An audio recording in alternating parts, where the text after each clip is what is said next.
Malaya po tayo. Amen. Romans chapter 4, verse 23. Ang salitang itinuring na matuwid ay hindi lamang para sa kanya. At ito po ay si Abraham ang itinutukoy. So ang salitang itinuring na matuwid ay hindi lamang para kay Abraham. Yun po yung binabanggit ko dito. Kundi para sa atin din naman.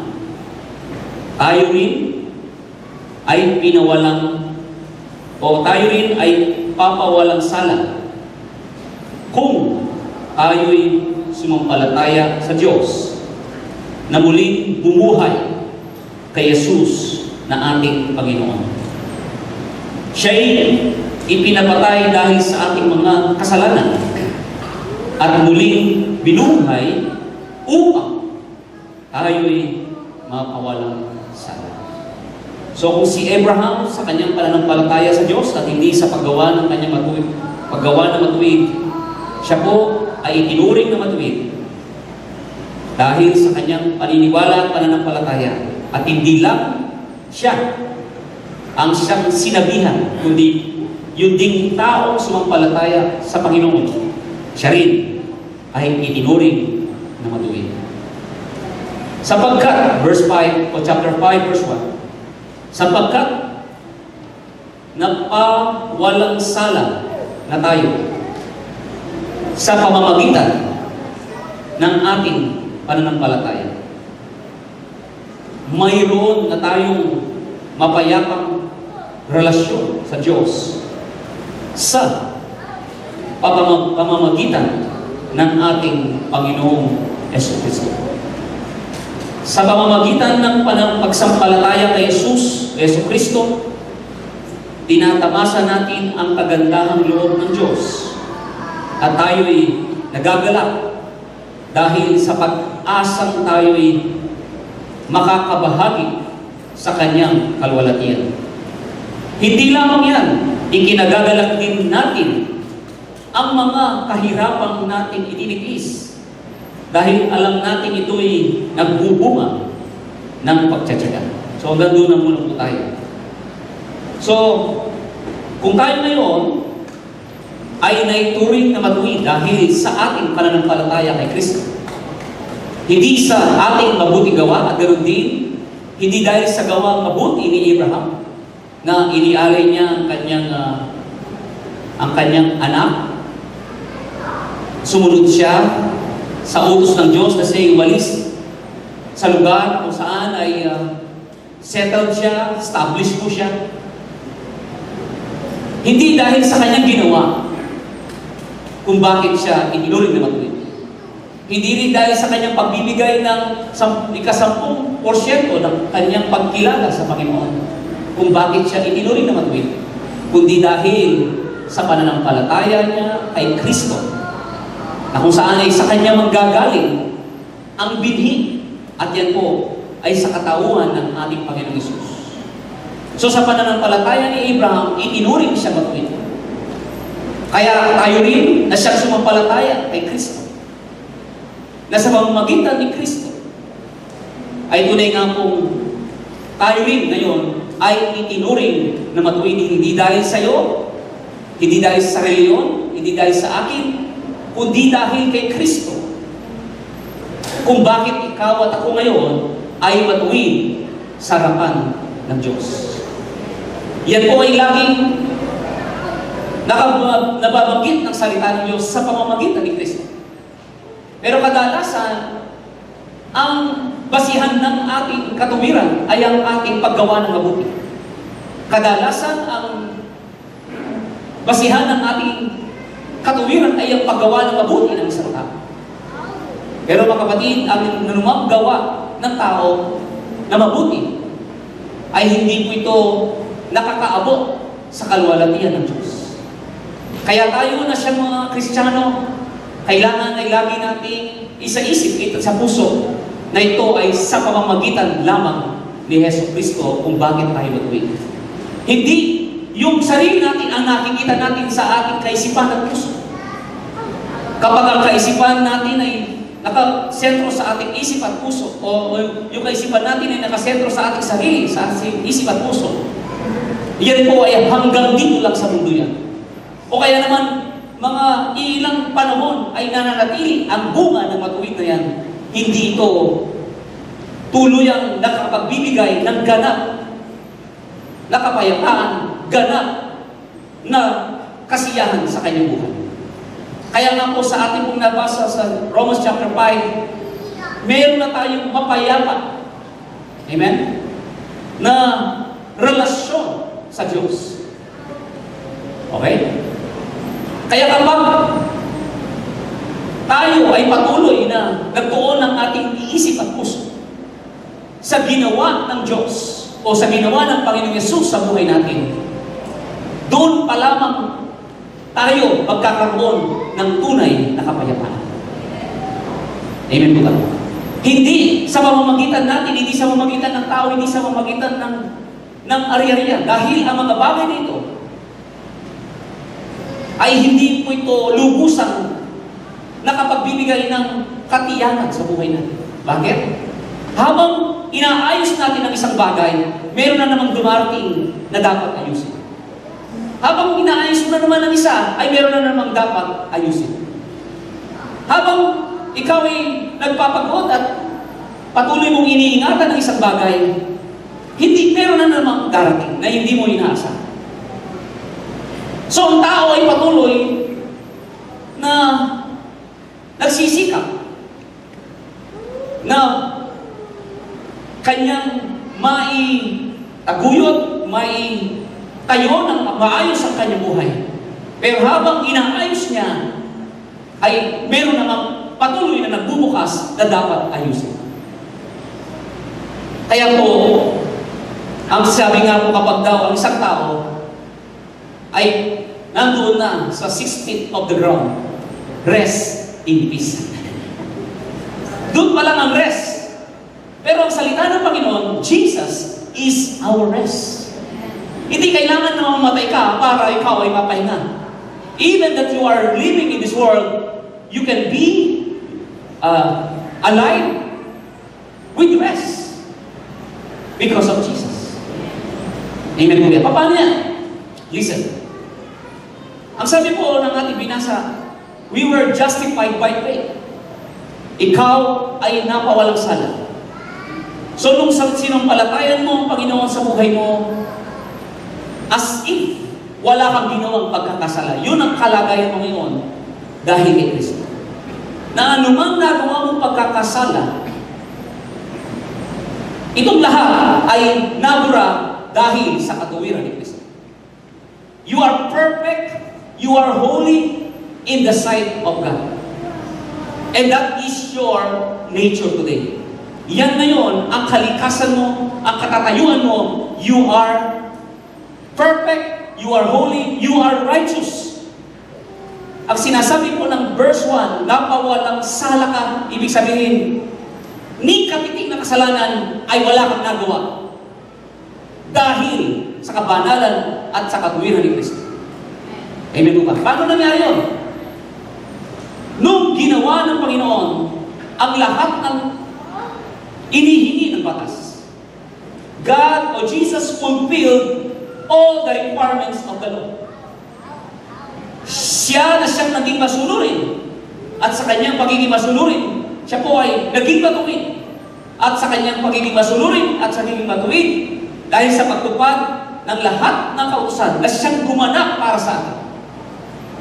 At lahat ng kabayaran ng kasalanan na siyang inihingi ng Diyos na katarungan. Ang Diyos ay katarungan. Ang Diyos ay meron dapat na kaparusahan ang kasalanan na nagawa ng tao. At si Kristo ang tumupad ng lahat ng katarungan na nais ng Diyos para sa iyo at para sa akin. Kaya lahat ng kasalanan na kabayaran na dapat sana'y tayong magbayad. Pero si Jesus ang na siyang nagbayad sa iyo. That's why now, you are righteous, you are holy because of Jesus. Amen po ba? Kaya kung ating patuloy na iisipin ang mga bagay na yun, na kung saan ang batas ay pinagawa ng Diyos sa bansang Israel, upang sa ganun, makita nila na sila ay may kung sa ganun, makita nila ang kalagayan nila ng makasalanan. Kung walang batas, walang kasalanan. Meron pong ginugulong na batas ngayon na kapag naipasa ang batas na ito, hindi na pwedeng mag-cellphone kapag ikaw ay nasa sasakyan. Pero ngayon ay pwede. Dahil walang batas. There is no violation. Walang violation kung ang isang tao ay tumatawag, gumagamit ng kanyang cellphone habang siya ay nagmamaneho. Pero kapag dumating ang batas, meron ng violation. Amen mo ba? Kaya ang batas ay binigay ng Diyos na pasamantala lang, temporary. Pasamantalang ibinigay ng Diyos ang batas na hindi ito permanente. Bakit? Upang sa ganun makita ng tao na siya ay makasalanan. Hindi niya alam na ginagawa niya mali. Hindi niya alam na napapahamak siya sa kanyang maling ginagawa. Kaya ibinigay ng Diyos ang batas. At sa kapag nakita ng tao na siya'y makasalanan at hindi niya magampanan ang batas, si Kristo ang kanyang kailangan. Kaya sa kabuuan ng batas na sa salita ng Diyos, ito'y patungkol sa kasalanan ng tao. Amen? Na kung saan ay batas ay kamatayan, ang sabi ko, nagbibigay ng kamatayan. At ang batas ay nakaloob din doon. Amen? Na sa batas ay nakapaloob din ang layunin nun ay makita si Kristo na siyang magliligtas sa buhay ng tao. Dahil hindi kayang bayaran ng tao anumang pagkakasalang nagawa. Hindi niya kailanman kayang baguhin ang kanyang sarili. Pero ang tao ay pilit niyang nagsisikap. Kaya sabi ko nga po last Sunday, walang taong nagsasabing ako'y magpapakasama para pumunta ng impyerno. Walang taong ganyan. O kung meron man, ay hindi po yung katabi niyo. Hindi ko alam sino yan. Di ba ba? Walang taong nag-iisip na ako'y magpapakasama, kundi lahat ng tao ay nagsisikap. Ayon sa kanyang kakayahan. Amen? Na iba't ibang klase ng sitwasyon, panahon, pero ang tunay na kasagutan para ang tao ay mapayapa sa kanyang buhay ay si Kristo. Amen po ba? Kaya nga po, kapag ganito ang ating iisipin, na hindi kung ano ang gagawin mo, kundi kung ano ang ginawa ni Kristo para sa iyo. Kaya ang sabi nga ng batas, kapag sinunod mo ito, in and out, sa bahay ka, sa trabaho ka, sa kampo pupunta, you are blessed. You are highly favored. Hindi ka na mag-uutang, kundi ikaw na ang magpapautang. And that is only because of Jesus.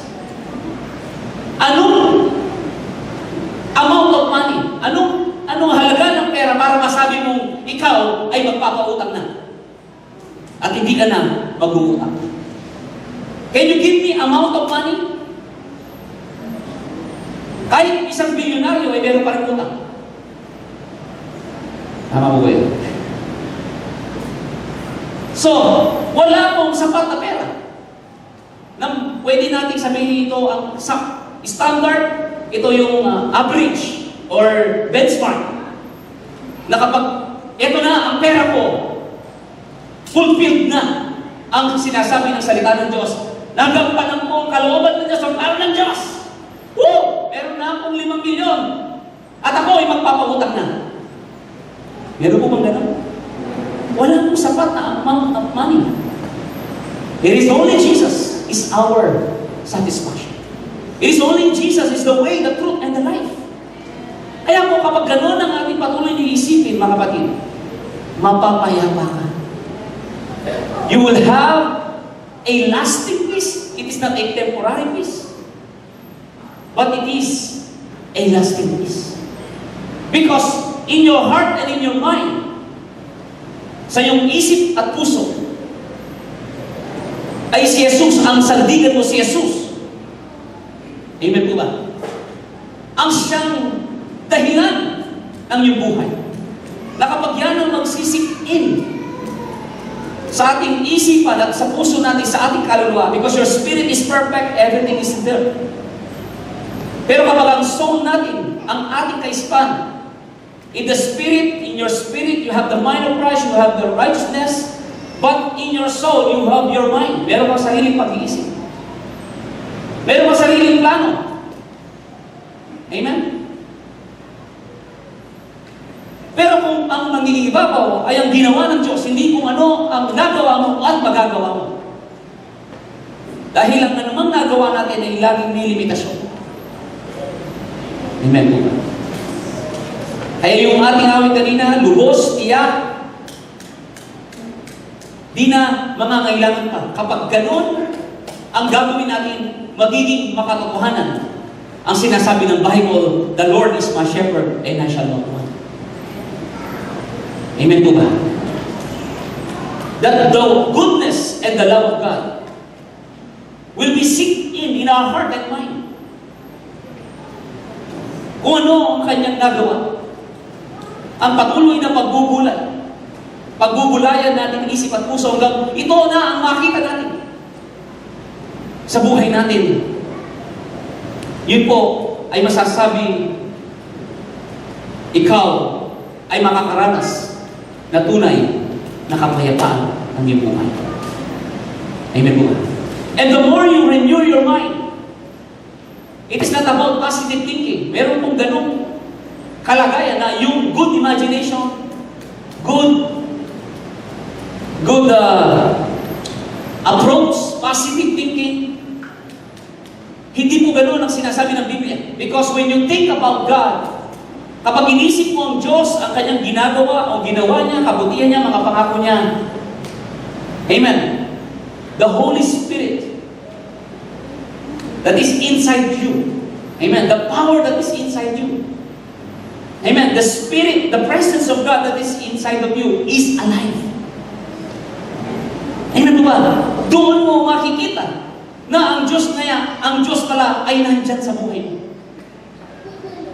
Amen po ba? Hindi makikita ng mata, but in your heart, you can see it. Amen. That Jesus is alive. Jesus is with you. He will never leave you nor forsake you. Hindi pa lang doon kumilos ang Diyos, kundi nung binuksan mo ang isip at puso mo sa mamagitan ng salita ng Diyos, na ito'y pagbubulayan mo araw-gabi. Na ito'y magiging bahagi na ng iyong buhay. Amen po ba? Doon, makikita mo na sa buhay mo, ang Diyos pala ay hindi niya ako iniwan at lagi siyang nandyan. At lahat ng kailangan ko ay higit pa sa sapat. Amen po ba? Higit pa sa sapat. And the more you meditate on that, na magsisikin sa iyong isip at puso, doon mga kapatid, hindi mo naisipin ang paggawa ng mabuti. Dahil kung ano ang tinatagin mo sa isip at puso mo, tiyak, gagawin at gagawin mo kung ano mabuti. Dahil sa isip at puso mo ay pawang mabuti. Walang masama sa isip mo.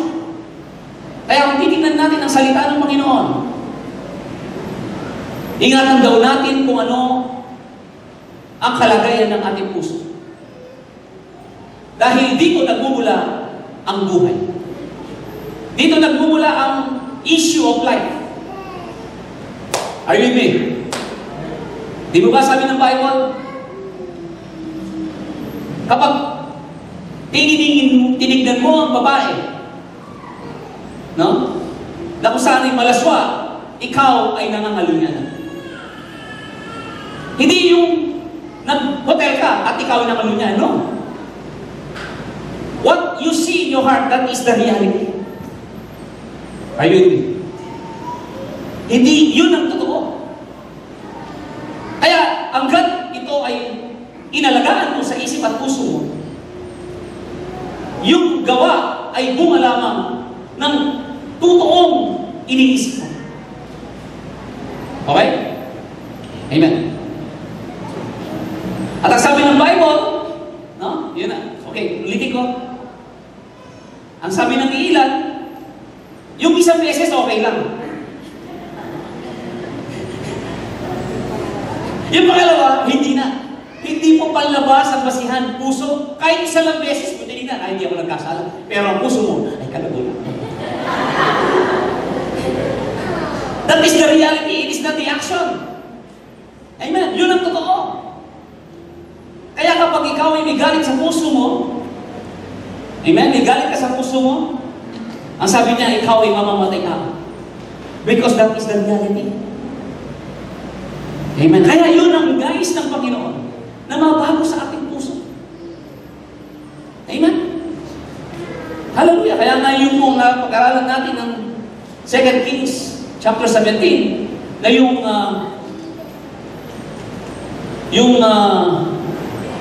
alipin ni Elijah, ang daming kalaban. Ang sabi niya, ang daming kalaban. Pero ang sabi ni Elijah, Panginoon, buksan niyo ang mata niya. Nung binuksan ang mata, nakita niya, mas marami pala sila. Yun ang puso. Yun ang puso. May nakikita ang mata na hindi nakikita ng puso. Amen po ba? May hindi nakikita ang mata, pero nakikita ng puso. Okay. Yung suot ko po ba maganda?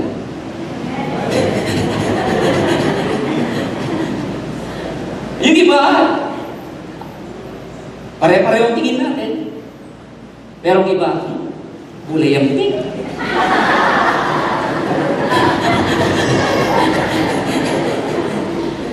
Ano lang po ito, online sinubukan ko, 750 lang. Sale. Online. So bakit? Pare-pareho lang ang nakikita ng mata natin. Pero ang iba, bakit? Pangit ang tingin nila. Okay? One item, one object. Bakit tayo nagkakaiba? Kasi po, depende kung ano ang naraman ng puso. Amen? Okay mo ba? Are you with me?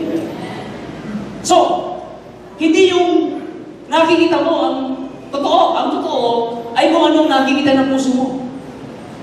Kaya sa iba ay maganda dahil yun ang nakikita ng puso niya.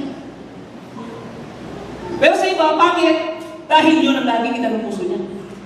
Kaya pare-parehong object ay nakikita ng mata, pero hindi pare-pareho ang interpretasyon. Tama? Bakit? Nagkakaroon. Kasi mas totoo kung ano nakikita ng puso kesa nakikita ng mata. Okay? Amen. Hallelujah. Napakahalaga po nito. Napakahalaga po bilang isang mananampalataya. Sa iba, ang isang sitwasyon ay problema. There is one situation and same situation. Sa iba, ay ito ay problema. Pero sa iba, hindi mo problema yan. Right? Same situation. Parehong sitwasyon. Pero sa iba, problema. Sa iba, hindi. Bakit gano'n? It because depend on our heart. What we see in our heart. Sa iba, malaki. Sa iba, ay maliit. Sa iba, hindi problema yan. Hindi problema yan. Walang problema. Sa iba, problema. Why? It's simply because of the heart. Amen? Yung iba, kahit maraming pera, mayaman na sila. O kahit may pera sila, sasabihin nila, hindi pa kami mayaman. Ano lang? Sakto lang. Diba? Yung iba naman, nagkaroon lang ng 100,000, mayaman na sila. Ay, mayaman na kami. Yung iba, 1 million, konti lang yan. Right? Why? Simply because of our understanding. Okay mo ba? Amen. Kaya, eto po. Eto, listen. Yun ang gusto ng Diyos ay mabago ang puso natin. Amen po ba? Na kung saan, kapag nabago ang puso, yun ang totoo. Kaya nga, ang salita ng Panginoon ay napakahalaga. Na kung saan ito'y binhi, na pwedeng mamunga kung iingatan ingatan mo. Sabi nga ng parable of the seed. Pero kung meron ka nga salita ng Diyos, napakinggan mo, binabasa mo, pero hindi mo inaalagaan, hindi mo pinagbubulay. Ang atensyon mo ay nasa problema, ang atensyon mo ay nasa salapi, sabi ng parable, na kung saan ay mapanlil lang na kayamanan. Kaya, tinanggap mo maluwag ang salita ng Diyos, masaya, di ba? Pero, nung dumating ang problema, dumating ang tukso, dumating ang kalayawan ng mundong ito, hindi namunga, hindi yung hindi kalooban ng Diyos, kundi hindi ito bumangon ng malalim ang bini sa lupa at yan sa puso mo. Hindi mo nakikita na yun ang Diyos, ang Panginoon, kundi ang pera, ang sarili mo, ang mundo ang nakikita mo. Kaya po mga kapatid, this is the message of God to you and to me. Amen. Hallelujah. Na kapag inalagaan natin, gusto pinagbulay-bulay natin ang salita ng Panginoon at mababago ang pananaw natin at nakikita natin sa isip at puso natin, all these things shall be added unto you. Amen po ba? Amen. Kaya makikita mo, ang problema ay hindi problema. Dahil si Kristo ang nakikita mo. Amen. Ang kanyang solusyon, ang kanyang ginawa, ang kanyang kabutihan, ang kanyang pagmamahal ang makita mo sa buhay mo. Amen po ba? Hallelujah. Amen. Kaya ang anumang bagay sa mundong ito, ups and down na nangyayari sa mundong ito, stable ka. Because ang nakikita mo sa puso mo ay ang ating Panginoon. Hindi kung ano magagawa ng pera, hindi kung ano magbibigay ng pera, hindi kung ano magagawa ng tao, magagawa mo, kundi ang nakikita mo ay ang ginawa ni Jesus na pangako mo, pangako niya sa buhay mo.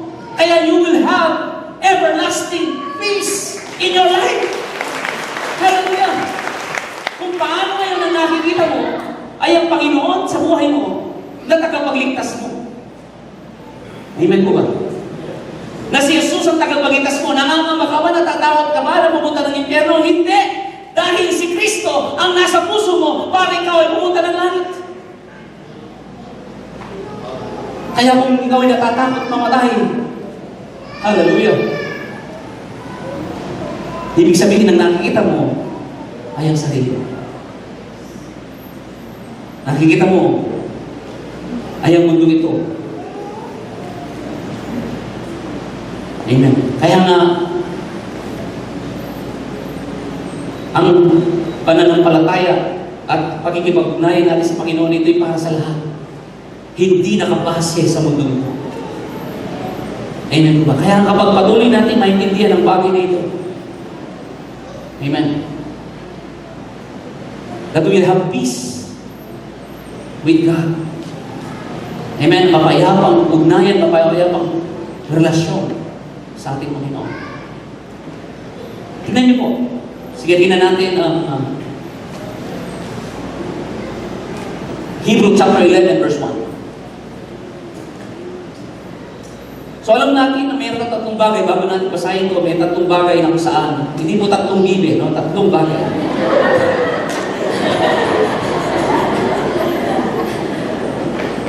Ha? Sabi niya, faith, hope, and love. Right? And the greatest of all is love. Amen po ba? So, ang tatlong ito ay sangkap. Para sa ganoon, ang pananampalataya mula sa Diyos ay ating pong matamasan sa buhay natin. Without hope and without the love, walang faith. Are you with me? Okay, tandaan natin. Para matandaan nyo, tandaan nyo yung tatlong bibig. Faith, hope, and love. Okay? So, without hope, there is no faith. Without love, there is no hope. Kung walang hope, walang faith. Kung walang love, walang hope. Kaya nga sabi po ng Galatians chapter 5 verse 6, faith works through love. Okay? Ang pananampalataya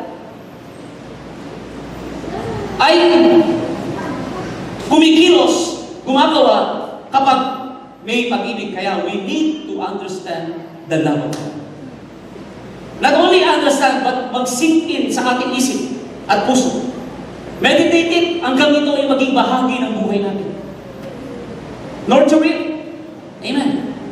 Kaya mamumunga siya ng 60 o 30, 60, and 100 fold. Sabi mo ng parable of the seed. Okay mo ba? Amen. So dito, kapag nakita natin ito, nakuha natin ito, hindi na tayo magtataka kung bakit hindi natin naranasan. Ito pala ang kasagutan para maranasan ko ang Diyos. Amen po ba? Okay? Amen. So, Galatians chapter 5 yun, verse 6. So, love, and then through love, faith works. Amen? But, one of the ingredients dito sa Hebrew chapter 11, verse 1, faith is the substance of things hoped for. Hope. Kailangan natin ang hope.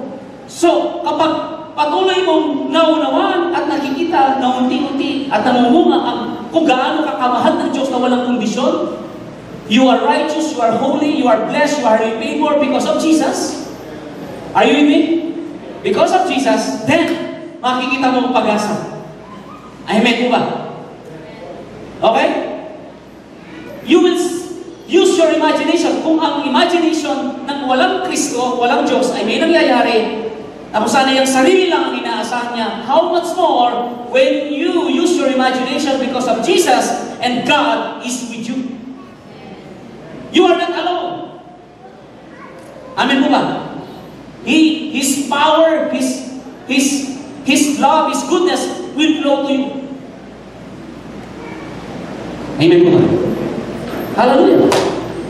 Glory to God. Nandiyan mo ba tayo? Okay, tingnan nyo. Hope. Evidence of things not seen. Ang mga bagay na ebidensya na. Pero hindi nakikita ng mata. But it is already an evidence. Ebidensya na siya. Amen. Kaya kung ito ay patuloy nating malalaman, tingnan niyo po. Ang katunayan at katuwiran ng Diyos, ang katotohanan ng Diyos ay magiging totoo sa atin. Amen po ba? At hindi na magiging totoo ang problema sa buhay natin. Hindi na magiging totoo ang pagkukulang ng mundo sa atin. Ang magiging totoo na sa atin ay ang kabutihan ng Diyos sa buhay natin. And that is the principle. And that is the system of God. Amen. Without faith, it is impossible to please God. And that is the ingredients of our relationship with God. Amen. Okay. Tingnan nyo. In Romans chapter 8, verse 24. Romans chapter 8, verse 24.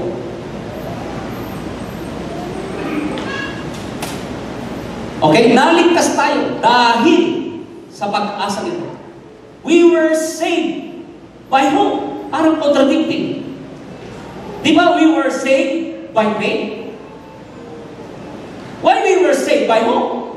Yan po sa English at sa Tagalog. Naligtas tayo sa pamamagitan ng pag-asa.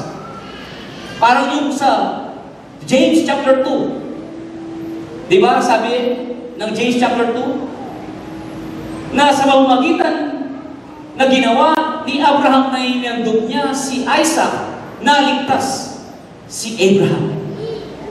Ha? Are you with me? Sige, basahin natin. Maaga pa naman. So may dedication po tayo sa mga teachers natin. So maaga nito. Sige, tignan natin. James chapter 2, verse 24-25. Santiago. It seems it is contradicting. We were saved by faith. At dito sabi niya, you see then that a man is justified by works. Dito, tingnan nyo, napawalang sala si Abraham dahil sa kanyang gawa. Again, parang ito ay contradicting. Tingnan mo, kailangan gumawa ka ng mabuti para ikaw ay mapawalang sala. Yan ang sinasabi sa Santiago. And not by faith alone, ha? Hello? Hindi sa mamagitan ng pananampalataya. Likewise, was not Rahab the harlot was also justified by works. Si Rahab, na siyang nagligtas sa mga spies. No? Okay? And she justified, or also justified by works when she received the messengers and sent them out another way. Okay? Amen. I will explain it. Amen. So, tingnan ninyo, hope, kasi, no? Hindi mangyayari ang pananampalataya sa iyong kaluluwa. Hindi mo makikita. Amen. Hindi mo makikita kung ano ang ibinigay na ng Diyos. Ang instrumento natin para makita kung ang lahat ng ibinigay ng Diyos sa atin ay sa magitan ng pananampalataya. Hindi mo makikita yan sa cellphone mo. Hindi mo makikita yan sa Microsoft. Makikita mo yan sa print. Hindi mo makikita yan sa iyong mata. It is only, you can see it through your faith. And that is in your heart. Amen? Okay ba ba? Oh. And ang ingredients ng faith is hope. Yan po yung nabanggit ko kanina. So, ang pag-asa, ang siyang nagligtas sa atin. Bakit? Kasi ang isang sangkap para ang pananampalataya ay umusbong at mangibabaw sa buhay natin ay kailangan ang pag-asa. So, you see the connection? Amen? Nanaligtas ka dahil sa pag-asa because through hope, there is faith. Sa makita ng pag-asa, nakikita mo, may babago ang iyong imagination. Di ba? Kung minsan, natatakot ka na hindi mo naman alam, wala ka namang naisip pero natatakot ka. That is your imagination. Amen. Kaya nga mo, sinasabi natin kung minsan, huwag kang mag-isip. Huwag mong isipin. Eh, naiisip ako, paano hindi yung mag-iisip? Kaya ito po, gamitin natin ang isip natin sa pamamagitan ng pagbubulay ng salita ng Diyos. At kapag ang salita ng Diyos ay patuloy na nangingibabaw sa ating isip at puso, na kung saan ay makikita natin ang biyaya ng Panginoon, ang salita ng Diyos, ang kasagutan ng Diyos, ang patay ay nabuhay na muli, amen? Ang pilay nakalakad, ang bulag ay nakakita. Kapag yan ang patuloy na nagkikita natin sa isip at puso, mangingibabaw ang pananampalataya sa Diyos at hindi ang problema, hindi ang kahirapan, hindi ang sakit, hindi ang kabigatan ng buhay, but you can do it through Christ. Hallelujah! Kaya magiging bagong pananaw ang magiging mangyari sa buhay mo, sa trabaho mo, hindi ito kapaguran ng trabaho. Sa asawa mo, sa anak mo, amen, you will see in your heart. Kaya kahit mabait na mabait ang anak mo, sasabihin mo, bakit natikas ng ulo mo? Ang sabi ng anak mo, ang bait-bait mo naman, nagbago na ako. Pero sasabihin ng magulang, ang sama-sama mo. Kasi iba ang nakikita ng puso kaysa nakikita ng mata. Are you with me? Kaya yung Senior Noy, kung isa marami yung mga magulang nagagalit sa mga anak. Bakit ka nagagalit? Simply because you see fear. Or you have fear. Bakit kami fear? Nakikita mo negative. Hindi ka dumamit. Ha? Kasi ang naisip mo, baka may magnanakaw, baka may rape. Kaya nagagalit. So, satisfy yourself.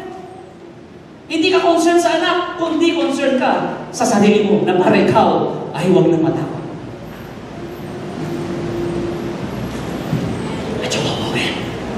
This is very important. We need this.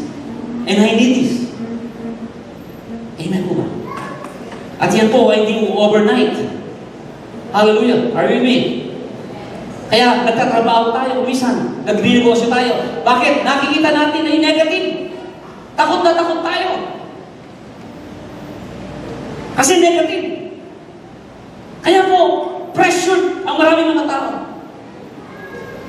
Maraming mga tao na kung saan ay pagod na pagod. Kaya punta dito, punta doon, relax, relax.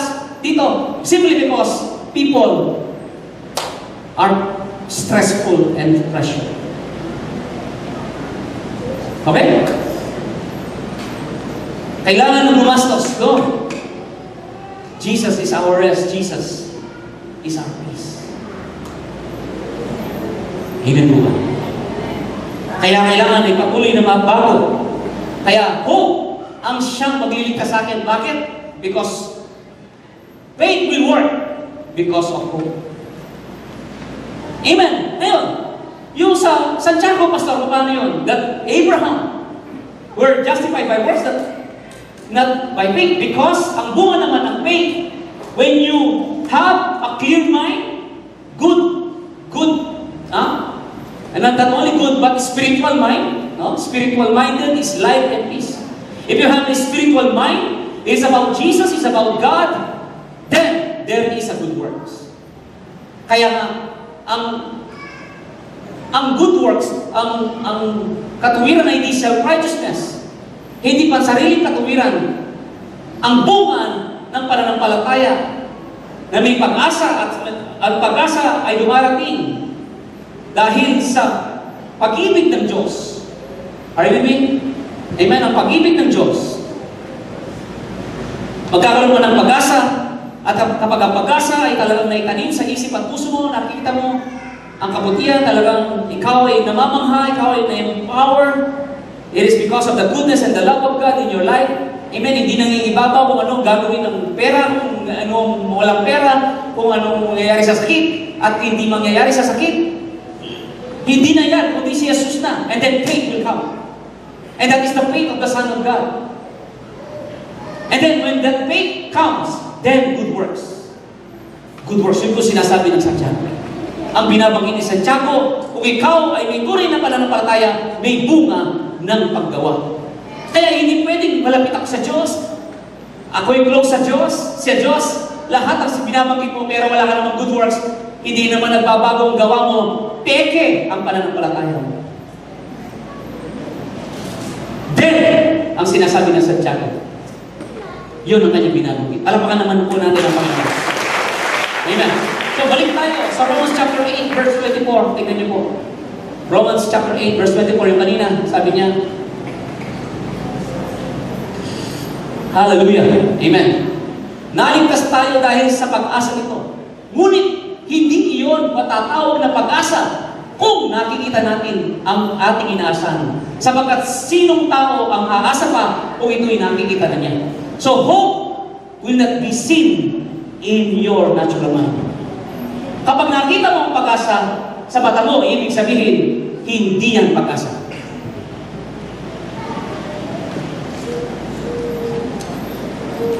Amen po ba? Hello?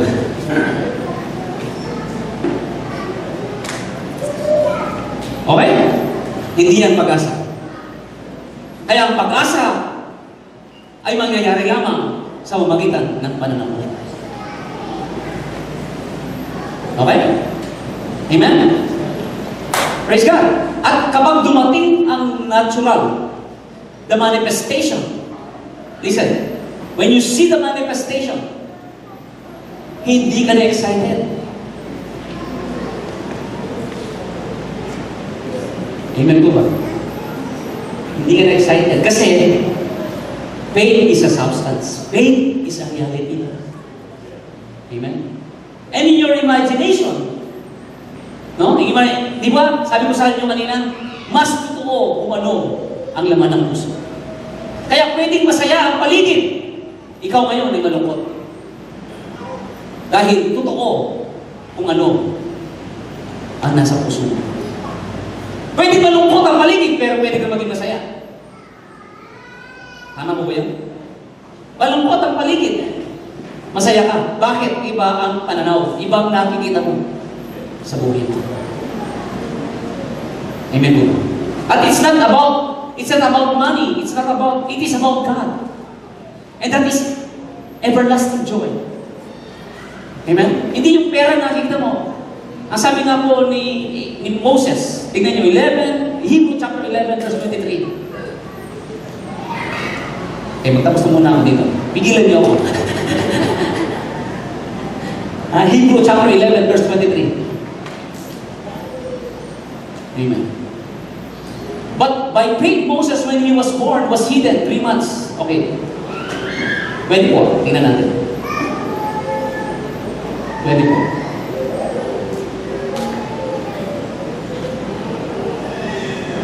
Okay, sige. 25. 25.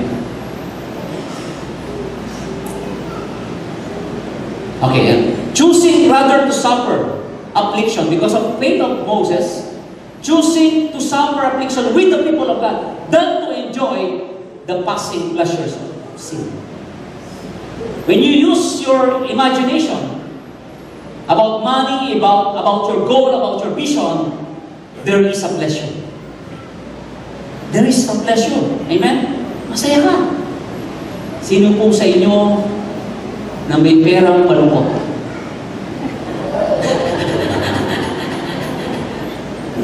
May 2,000 ako. Wala akong taong may pera na malungkot. Amen? Kapag walang pera, malungkot. That's why there is a pleasure. But my dear brothers and sisters, there is much better than that. Moses choose it. Yun po yung sinasabi ko ng mensahe na salita ng Panginoon. It is a everlasting pleasure. It is a everlasting happiness. Kaya, it's not about your goal.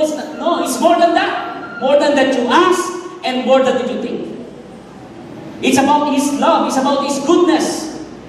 Kaya, ang kaibigan mo hindi patungkol sa kanyang may bibigay, sa asawa mo, sa anak mo, hindi ko ano may bibigay, kundi the relationship. Tama mo ba yan? The relasyon.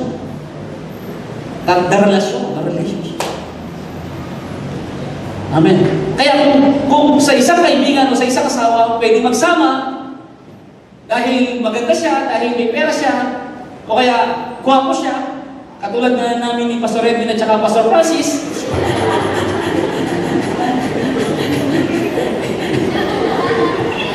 Si Brother Ray, ayaw wala kasama si Brother Ray. Amen? That is eros. Eros yun, kaya nga hindi stable ang relationship. Amen? Kasi hindi pwedeng magkaroon ng relasyon without the heart.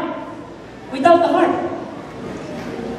And the motivation of the heart is eros, physical. Lust. Kaya po kapag wala ng kilay yung babae, naghahanap na. Napra.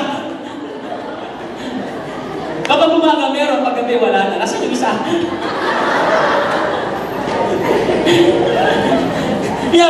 Stable, wala na. Wala na. Yun ang sinasabi ko po, eros. Kaya money, it's about eros. Amen?